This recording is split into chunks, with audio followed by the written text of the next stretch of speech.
Hello everyone, I am Arena International Master Rishikesh Chavan. Welcome to my YouTube channel. Today we are going to discuss Scotch opening. We'll be seeing important variation of Scotch opening. So let's start. E4, E5, Knight F3, Knight C6, D4. D4 is the Scotch opening.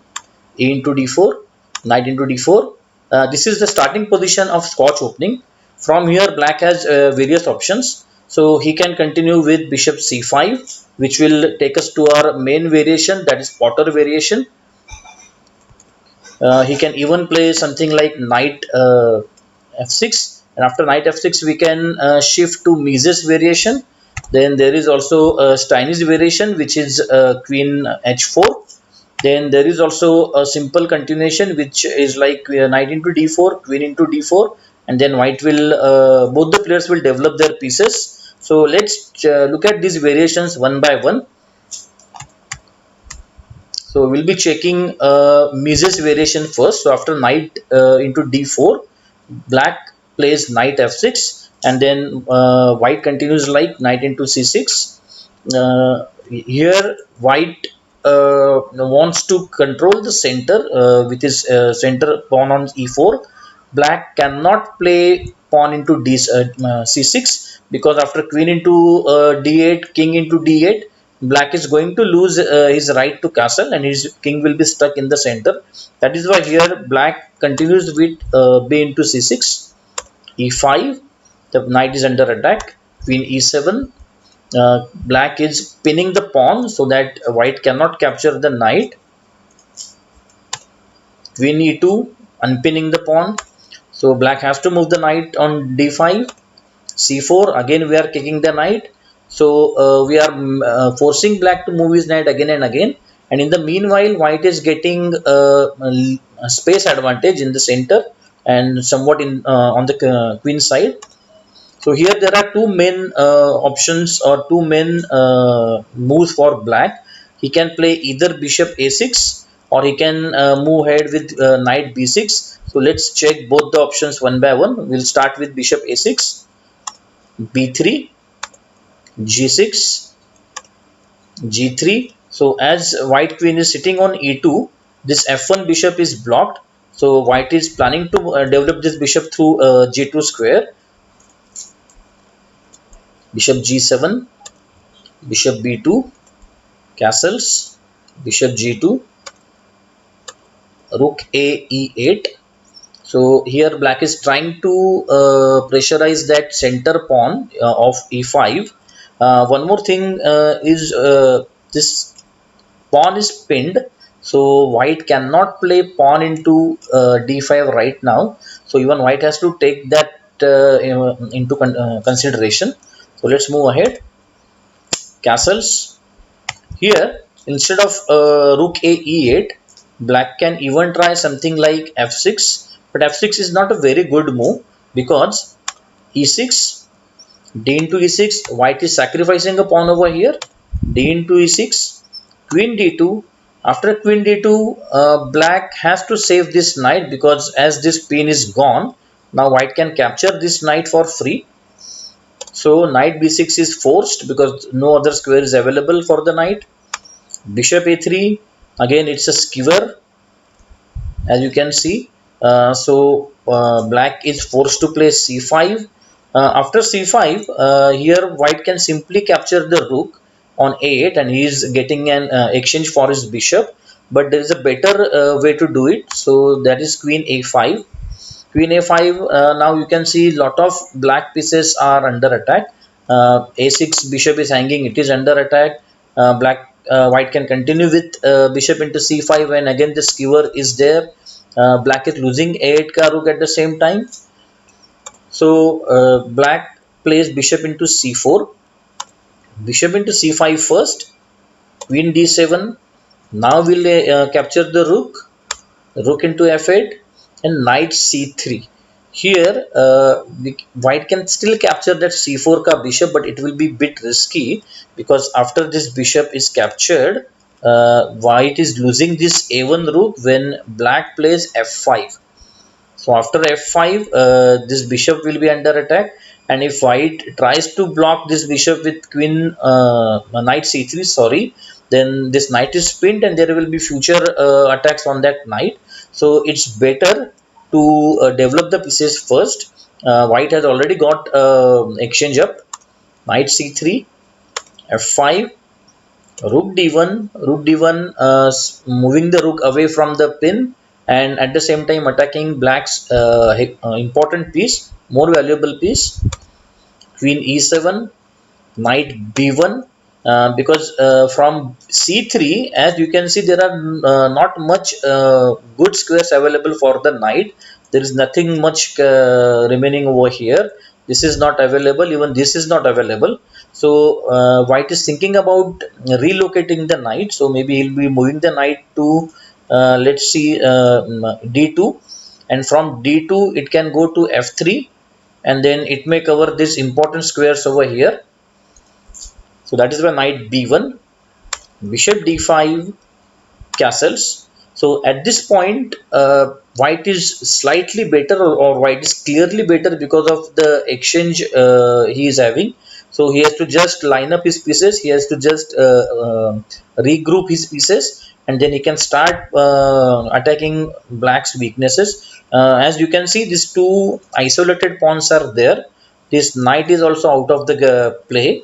It's not going anywhere. This pawn is kind of backward. So here white will be planning to play something like f4, and then he can keep pressurizing this pawn with rook f e1. So this is a good continuation for white. That is why in this position playing f6 is not good for black. So black will continue with ra e8.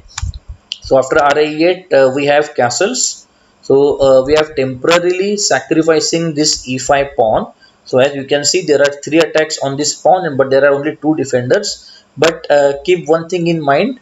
Right now, white cannot capture the knight because the queen is there. But once this queen is moved away, then white can definitely capture the knight. So that is why white is sacrificing this pawn on e5. So let's see how the game progresses. Bishop into e5, queen into e5, the pin is gone. Queen into e5, bishop into e5, rook into e5, and now finally white will capture the knight. Uh, Say into d5. Here white is not getting a free piece because he is losing a rook also, that is bishop into f1. But after king into f1 and c into d5, if you compare the position, white is having 2 minor pieces against black's 1 rook and maybe 2 pawns. But later on, if white uses his minor pieces well, then it will be difficult for black to hold the position. So for example, knight c3, d4, and then after d4 suddenly this knight will become very active with knight d5. So here on knight d5 there is this pawn is under attack. If he saves the pawn, suppose if black plays something like c6, then there is this double attack coming up on knight f6 check, and then he will pick up this pawn, and at the same time there is a fork coming up on both the rooks. So that is why here it's more important for black to stop that knight f6 check. So he will play king g7 and knight into c7. So after knight into c7, again we can say that white is slightly better because of his 2 active minor pieces, and black's these 2 isolated double pawns on the open file. Even there is one more isolated pawn over here. So as we can see, black is having 3 pawn islands in his position. So this is one pawn island, these are this is the second pawn island, and then this is the third pawn island. On the other hand, white has only 2 pawn islands, that is this is one pawn island, and then this is the second pawn island. The more pawn islands are there on the board, the position will be more weak. So less pawn islands is better. So in this case, white's pawn structure is better than black's pawn structure. So this is what we call Mises variation. So let's continue with the Steinitz variation. So Steinitz variation, here black is getting a free pawn, but for that sacrificed pawn, white is getting lead in development, and at the same time he has lot of attacking chances. So let's continue this variation. Knight c3, bishop d4, bishop e2. So here, as you can see, white has sacrificed this e4 pawn. Queen into e4, knight b5.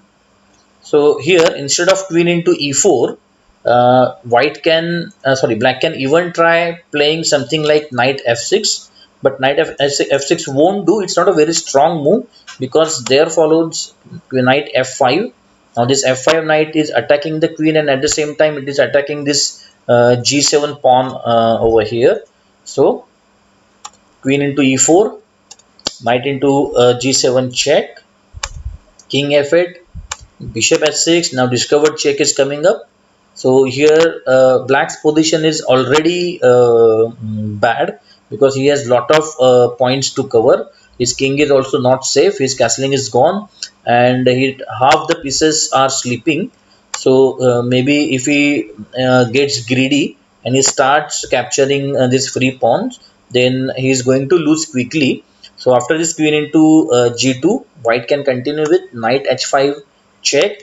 Now as you can see, black is losing this f6 knight. That is why black is forced to play king e7, but then bishop f3, attacking the queen, saving the hanging rook on h1, and at the same time getting one important tempo.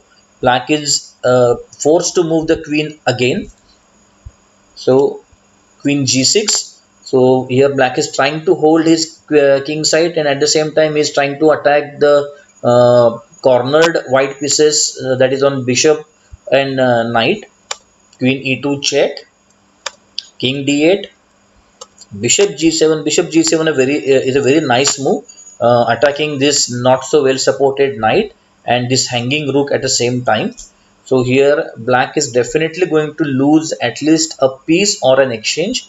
So bishop into c3 check, b into c3, knight into h5, knight into h5, bishop into h8. So here, as you can see, after bishop into h8, black has lost an exchange. He has lost a rook for a knight, and still he has lot of problems to deal with. For example, this knight is under attack. He is losing the knight. If he moves the knight away, maybe white will castle on the queen side. Maybe he will play rook d1. Later on he can play rook g1, not right now because the queen is there, but later on he can play rook g1, and then he can use this file for attack. uh, King is still stuck, black king is still stuck in the center. He cannot castle, and because of the king on d8, black is unable to use his a8 rook. Even his c8 bishop is trapped inside. Then again there are these two weak pawns, two weak isolated pawns. Even white's pawn structure is also horrible. There are four pawn islands, and all these pawns are isolated. So this is isolated, then these are double isolated pawns. F pawn also isolated, and H pawn also isolated. But black's pieces are in no position to attack white's weak pawns. So right now it's okay for white to having these weak pawns. So one more thing, one more option there is it's like maybe he can continue with knight into knight, queen into d4. This is one more variation where black can simply exchange the pieces in the center, and he can then think about developing the remaining pieces and getting king into safety. So we can continue with d6, knight c3, knight f6, bishop g5, bishop e7, long castles. Long castles is a very interesting option in Scotch game, so please keep this in mind. So castling long can put your rook on the ready-made open d file. Castles, bishop c4, bishop e6, f4. So again we can say white is slightly better because he is having lot of space advantage in the center. Sorry, in the center. Also he can start attacking with his pawn thrust. So he can continue with maybe f5, or even he can start with h3, g4, or he can even start with simply playing h4, h5, h6 like this. So there are a lot of attacking chances for white. Black's position is not bad right now. His pieces looks kind of jumbled, but maybe black can start exchanging the pieces, and that way the pressure can be released a bit. So this is a slight. That's why I'm giving slight better for white over here. So these are few interesting variations of Scotch game. So now let's continue with our main variation, that is Potter variation. Bishop c5. Now after bishop c5, this knight is under attack, so white has to do something about the knight. So let's see what options he has. So after bishop c5, we can play something like c3 is there. C3 is playable. Then instead of c3, he can play something like bishop e3. He can even play moves like knight f5 or knight f3. So let's check these moves one by one. So we'll start with knight into c6 is also a good move for white. It's not a great move, but it's okay kind of move. Why it's not a great move? Because after knight into c6, there is a good continuation for black. He plays queen f6. Now white has to deal with this checkmate over here. So for this, he may play queen f3, d into c6, knight c3, bishop e6, queen g3, attacking the hanging pawn on c7, long castles, bishop e3, bishop into e3, queen into e3, king b8, bishop d3. Both the players are now trying to finish their development. Knight e7, f4, queen h6, and long castles. So here in this variation, black can easily equalize. All the black pieces are active, and black is ready to play r h e8, and then he will have a good game over here. That is why knight into c6 is not a very good move. Let's see what else we can do. We can still play something like c3, but even c3 is not very interesting, because after knight f6, knight into c6, b into c6, bishop d3. Now because that e4 pawn is under attack, so white has to save that pawn. d5, pawn into pawn, bishop g4. Now the queen is under attack. Bishop e2, queen e7, so that e2 bishop is pinned. King f1. This is the only way right now to unpin the king and at the same time save the bishop. Please note that here white cannot castle. If he castles, then he will lose the bishop on e2. So king f1, bishop d7. Here black is sacrificing that one pawn. So after d into c6, bishop into c6. Now this is a good position for white, because almost all the pieces are active. Black is ready to castle. He can also play rook d8, and he can start attacking the queen. On the other hand, white's pieces are slipping inside. White spaces are not at all active. Even this bishop on a2 is kind of passive. King is stuck on f1, and because of this king, h1 rook cannot come out that quickly.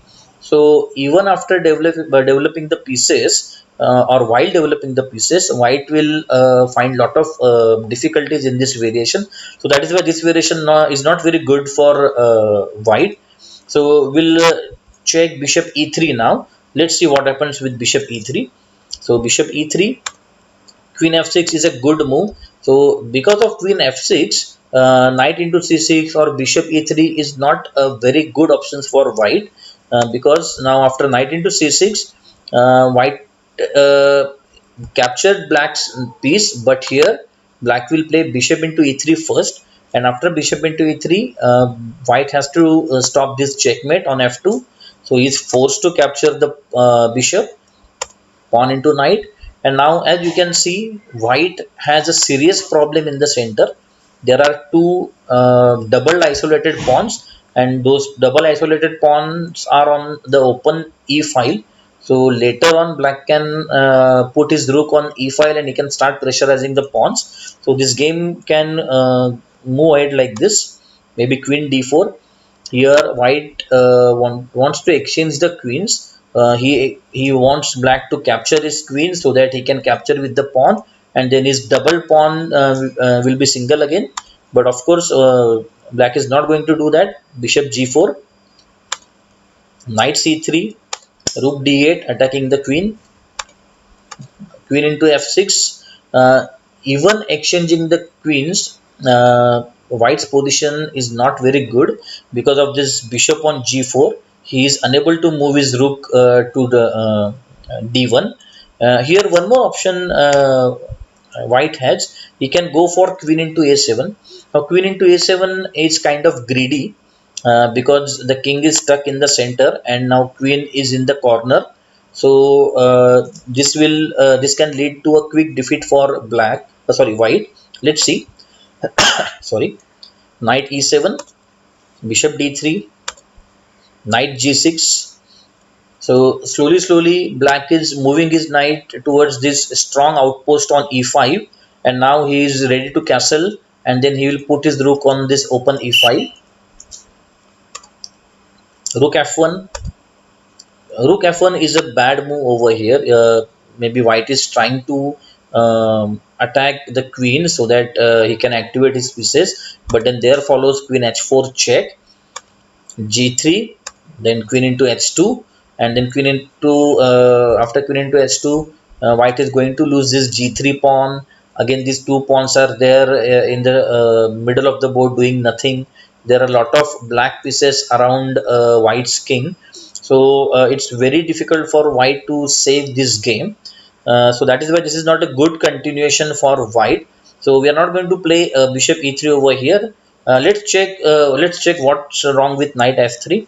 Knight f3 actually not bad for white, but even it's not creating any trouble for black. Black can achieve equality very easily after knight f3. So the moves are like d6, knight c3, knight f6, h3, castles, bishop d3, rook e8, castles. So here the position is totally equal. All the pieces are active. Both the kings are safe. So knight f3 variation is not creating any problems for black. Knight f5 we can try over here, but even knight f5 is not good for white because there follows d5. So here white can play e into d5, or he can even go for that extra pawn that is on knight into g7, but that knight into g7 will land him into king f8, knight h5. So as you can see, the white knight is moving again and again. Already this knight has moved once, twice, thrice, four, and then this fifth move. This is knight's fifth move. We are just into the seventh move of the game, and in this seven moves, white has moved his knight 5 times out of 7. Queen h4. So queen h4 is attacking the knight on h5, and at the same time threatening checkmate over here. Later on, if white saves the checkmate, black is thinking about playing something like bishop g4, so that he's attacking the queen, and at the same he's attacking the queen, and at the same time he's attacking this knight on h5. So white is forced to play knight g3. So the knight is moved for the 6th time. Knight f6, into d5, knight g4. Black is sacrificing a piece over here, but it's not good for white to accept the sacrifice. Bishop e3, bishop into e3, f into e3, knight into h2. So after knight into h2, as you can see, all the shelter or all the pawn shelter around white king is blown away. D into c6, queen g3, queen into g3 check, king d2, bishop g4. The queen is under attack. Queen e1. So here white is trying to exchange the queen so that he can stop black's attack. But then there follows knight into f1 check, rook into f1, rook d8 check, king c3. Now the white king is driven away in the open grounds, so it will be easier for black to checkmate the king. So queen e5 check, king b3, and a5. Now this a4 check is very threatening. White is going to sacrifice the pawn, and if maybe king captures the a4, then the a file will be open, and this black can use this a file for his rook, and he can start weaving a mating net around white king. So that is why this f5 move is not very strong. Let's move back to the knight f5. Knight f5, d5. Here, instead of capturing the pawn on g7, white can think about capturing d5 pawn. So the game will move it like this: bishop into f5, d into c6 forced, and then there follows bishop into f2. Bishop into f2 is a brilliant move. Of course, king cannot capture the bishop, or he is going to lose his queen for free, but it's already lost position for white, because after king e2, bishop g4 check, and now he is forced to move his king away, that is king into f2, and after queen into d1, it's a dead lost position for white. So that is why all these options are not very good for white over here. That so we are going to analyze the better move, knight b3. So after knight b3, bishop here, black can even play something like bishop e7, but again bishop e7 is kind of passive move. So here bishop b6 is better for black. Black is keeping his bishop on active square. Knight c3. So this knight b3 variation is called Potter variation, and this Potter variation is good against black's bishop c5, knight f6, queen e2. Queen e2 is a very important move in this setup. What white is trying to do, white wants to exchange black's b6 bishop with bishop e3. So after bishop into bishop, he wants to capture it with the queen. He doesn't want to capture it with the pawn, because it will weaken his pawn structure. So he wants to capture it with the queen, and then he will castle on the queen side.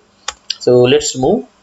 Here there is one more option for white. Instead of playing queen e2, he can try something like bishop g5, but then after castling queen e2, h6, bishop h4, rook e8, long castles, knight e5, f4, knight g6.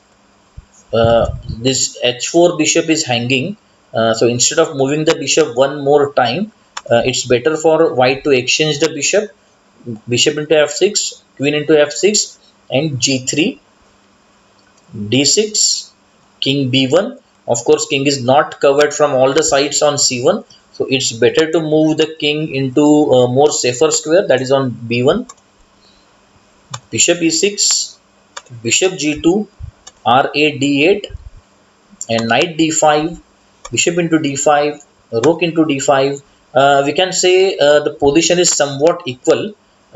White is having these two strong pawns which are covering lot of important squares in the center, but on the other hand, black's pieces are also active.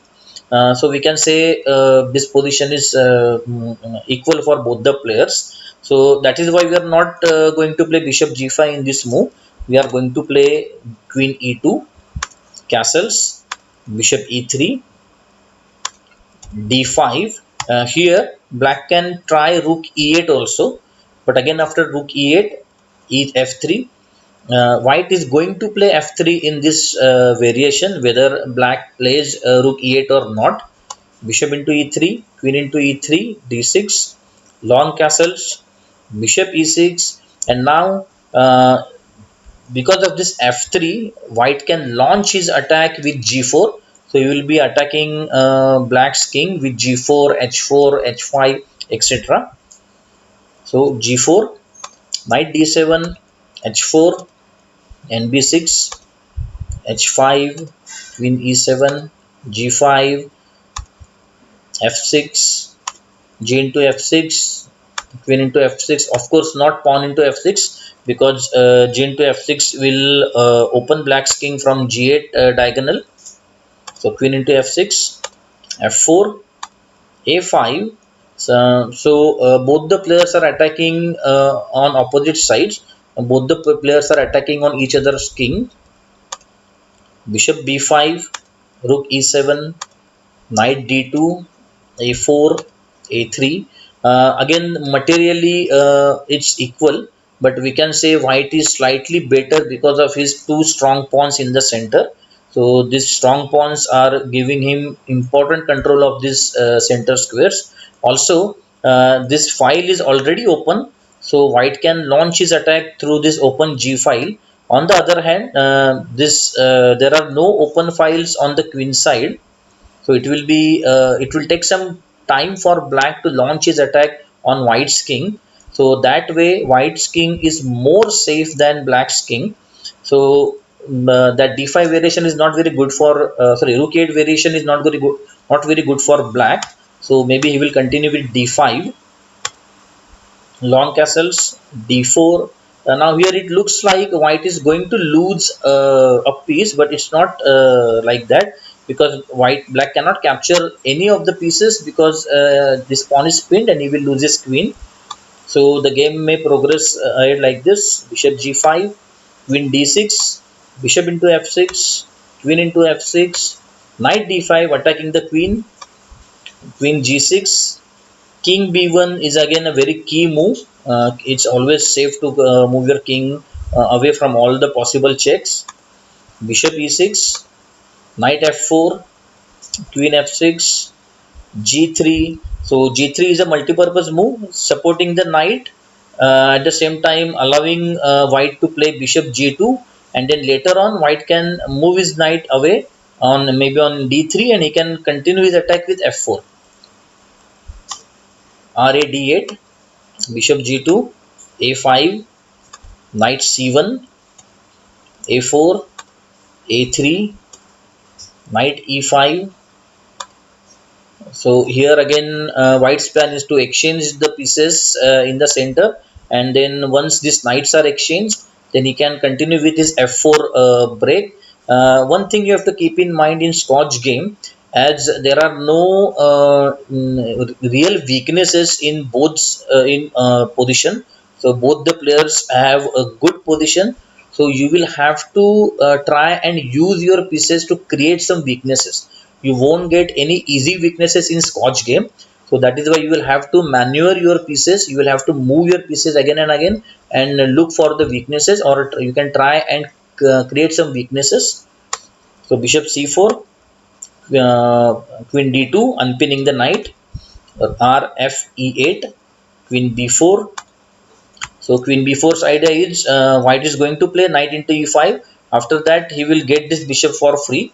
So to stop this, of course, black plays queen c6, rook h e1, rook a8. Now here, black is going to use rook lift. So what is a rook lift? Black is going to play rook a5, and from a5 he can move his rook to either b5 or even c5. Not right now on c5, because c5 is not safe, but of course definitely he can play rook a5 and b5. This idea is called rook lift, so keep this thing in mind. Knight into e5, rook into e5, knight d5. So here the check is coming up from e7, and it's a fork. So black will have to capture this knight. So temporarily black is sacrificing the exchange, but he will get the exchange later on in this skewer. Knight e7 check, rook into e7, queen into e7, rook e8. Before black captures the rook on e1, he is trying to activate his pieces. Queen g5, queen b6. Now queen b6 is a very tricky move. A checkmate is coming up on this b2 square, maybe something like bishop c3, and then he cannot capture, of course, it's a pin.